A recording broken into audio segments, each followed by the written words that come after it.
Today we will analyze last week in detail. When will Embiid return to the court? Who is on the rise? Who is on the decline? Why can't the Bucks win? Is this performance of Wemby normal? We will find the answer to all these questions together. I will also give player recommendations for fantasy basketball lovers for the next week.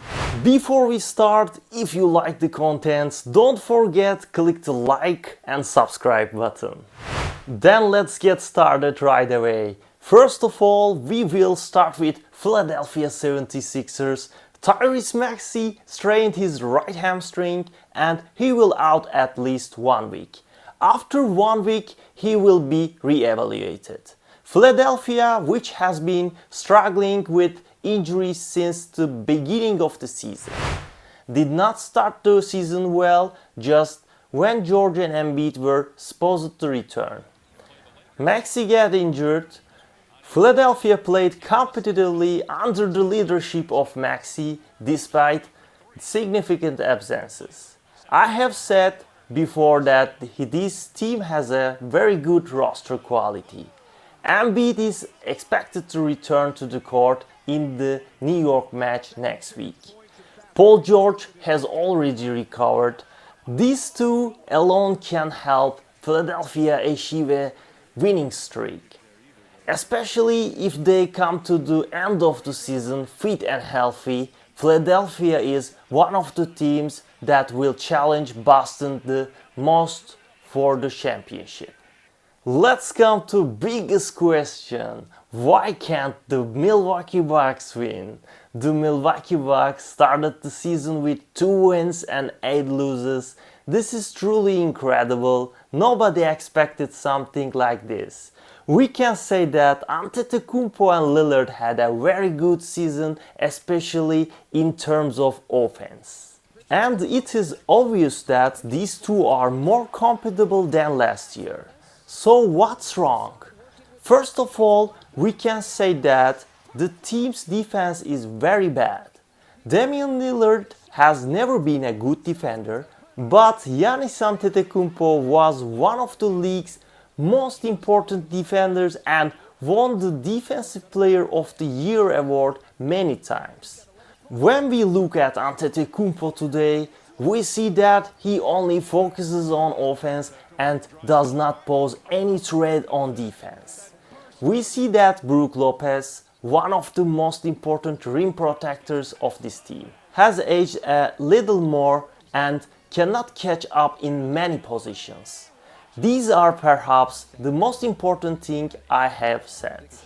But there is another important point, that is the quality of the other players in the squad. Namely, Gary Trent Jr. and Taurean Prince do not have the capacity to get big minutes in this team. We are moving on to another topic that everyone is curious about: why Wembanyama play like this. Wemby, who played a very dominant game especially towards the end of the season. They have become an ambitious position with Chris Paul joining the team this year. Paul has a very good game mind, but his advancing age prevents him from being a big scorer. We see Wemby using the ball a lot in the flow of the game. This allows defenses to focus on him. Wemby's performance decreases afterwards. The key point here is Devin Vassell's injury. Other players could not share the scoring load in his absence. However, now Vassell is back and Wemby's performance may increase. Let's continue with New Orleans Pelicans. Zion Williamson injured from his left hamstring. He's out indefinitely now. It's obvious that his injury is not so minor. He had the same problems last year. Zion had a flu at the beginning of the season. He even seemed to have lost some weight after that. In New Orleans' limited center rotation, Zion was also very strong in offense and defense. This injury could put New Orleans far behind in the race, because the players left at that positions are young USMC. He's very talented but still a rookie. Daniel Tice and Robinson Earl, they are also obvious low-level players. Brandon Ingram, whose name was involved in trade rumors at the beginning of the season. He is now everything for the team. New Orleans, which already has a limited roster, faces tougher days ahead. If they make it to the playoffs this season, they will have accomplished a great job. We continue our program with the team of the week. It's Phoenix Suns. They won all their games except the last one. They only had 2 losses this season. Mike Budenholzer is a very good coach. He has divided the task between the players on the team very well, and all the players are fulfilling these tasks completely. They share the ball very well and find open shots. We can say that the team defense has improved a lot compared to last year. In fact, the more Phoenix uses Durant one-on-one in the offense, the more things are not going well. Durant should only take responsibility at critical moments at the end of the game. Kevin Durant strained his left calf. He will out at least 2 weeks. Of course, this will negatively affect the team, but the fact that there are stars like Booker and Beal on the team will allow them to explain this period well. We can see Royce O'Neal on the court in Durant's absence. Let's come to the player of the week. I would have loved to pick another player this week, but Jokic has put in such a performance that it would have been unfair not to pick him. Jokic continues to fascinate. He has no intention of giving up the MVP award to everyone this year. Jokic statistics from last week: 29.5 points, 15.8 rebounds, 14.5 assists, 2 steals and 1 block per game.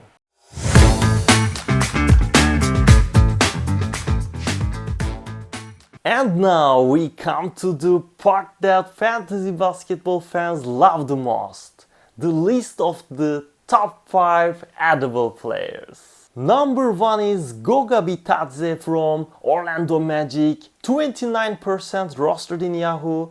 In the absence of Banchero and Wendell Carter Jr., Goga Bitadze played very strongly. If Bitadze continues his good performance, he will solidify his place in the starting 5.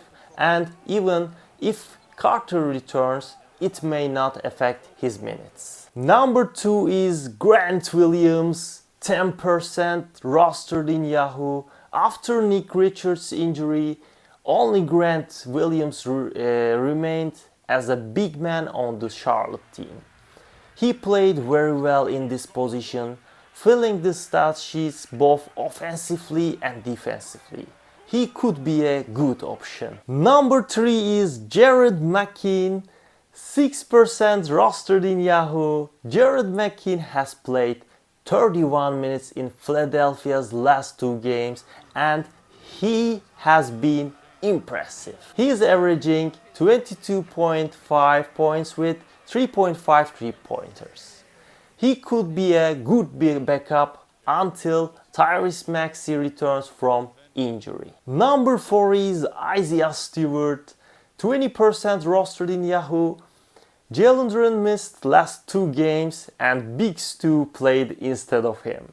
He is already a very tough and strong player. Jalen Duren missed a lot of games last year.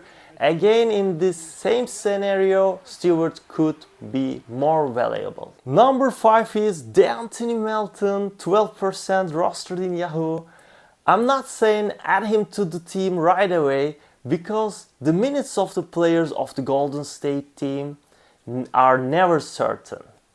But Melton is a very talented player. If he continues to play around 30 minutes, you can add him to your team. And guys, thank you for watching me. You can also write your comments, your own comments under the video.